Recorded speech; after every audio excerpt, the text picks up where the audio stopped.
Today I'll show you how to make a very simple router table. I bought a sheet of plywood from Lowe's for about $15. I have a Workmate 550 from Black & Decker. It's a portable workbench. First I measured the gap here, and it's about 8.5 inches wide. This part here is adjustable in and out, and it moves back and forth and can be used as a vise. This piece was about 5 inches, and measured 5 inches in, and then 8.5 inches over here. So this hole is centered in the middle of the workbench, and it is about 12 1/8 inch long and about 8.5 inches wide. I have one of these drywall T-squares, and I measured and drew a line over here, drew a line over here, and same thing here and here. Then drilled 4 holes the size of my jigsaw, and then cut these out. I then clamped my T-square down, went over these edges to clean them up with a straight router bit, because the jigsaw kind of made a jaggedy line. So putting the T-square down here exactly like 2 3/8 inch away from the edge, and making sure it was parallel as much as you could get with the edge of where you wanted to cut, and then you clean this up with a router, and it came out very nice. So after I got the edges of this cleaned up, I used a rabbet bit and test cut it on a piece of wood to make sure that it was the same depth as a 1/4 inch plywood. And when you're going around here, this will, even though your corners are square, this will still round out your corners. I then took 1/4 inch plywood and cut it out 8.5 by 12, a little over 12 inches.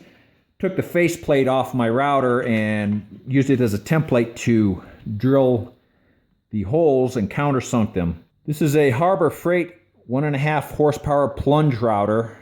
The screws that hold the faceplate on are not long enough to go through the plywood and hold the faceplate on. So I went to the hardware store, I believe it was Lowe's, and got some M5.80 by 20.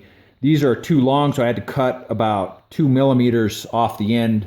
You have to put your router in here like this, and it sits in there like that. I sanded this down so it's nice and level. I may put a fence on here in the future, but right now it's unplugged. So to adjust this, you can bring it all the way down, lock the plunge lever, and then you'd see if it will.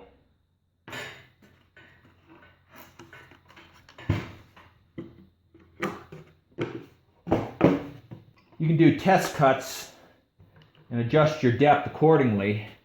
But to change or adjust the bit, it's quite easy. You can lay it down here, make sure it's unplugged. With this one, you just press the lock and you tighten it down, make sure everything's tight.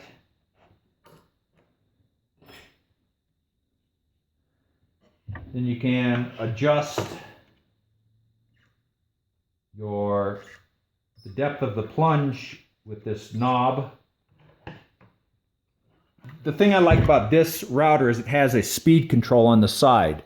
I'm also going to use a power strip, so in case something happens, you can always hit the power strip. But it has a trigger here and a trigger lock, so you can turn it on, lock it, then you can turn it on from a power strip. Put some clamps on the edge to keep it from moving.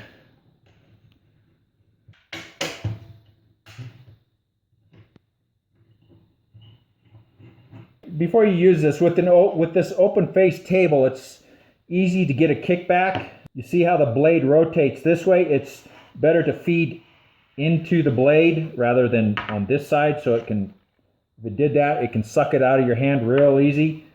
So the blade rotates counterclockwise, and I feed it in this way. And don't try to jam it all up against the bearing at once. You can make several passes until the face of your wood is touching the bearing.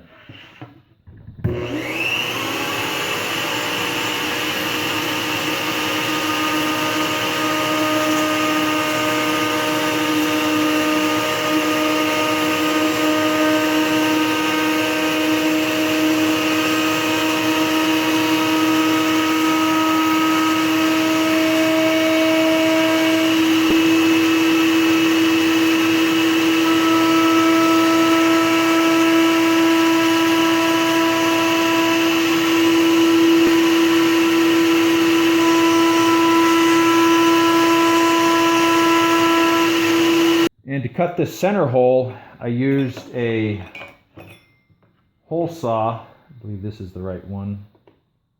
Yeah. I used a hole saw. But if I need to take my router out of this and use it by hand rather than putting it on the table, I can take these 3 bolts out, put the 3 original bolts in, and I'm ready to go. Takes all of about 10 minutes to assemble this thing, and you're ready to go. For these corners on the plywood, I just cut this a square on my table saw and rounded the corners off on my belt sander. This whole thing took me about an hour to an hour and a half to cut and assemble and measure everything. So it's a quick project, which is really makes routering wood a lot easier, in my opinion. Instead of having a router and you're jiggling it back and forth trying to keep it, you have the whole piece sitting on the face and it's flat.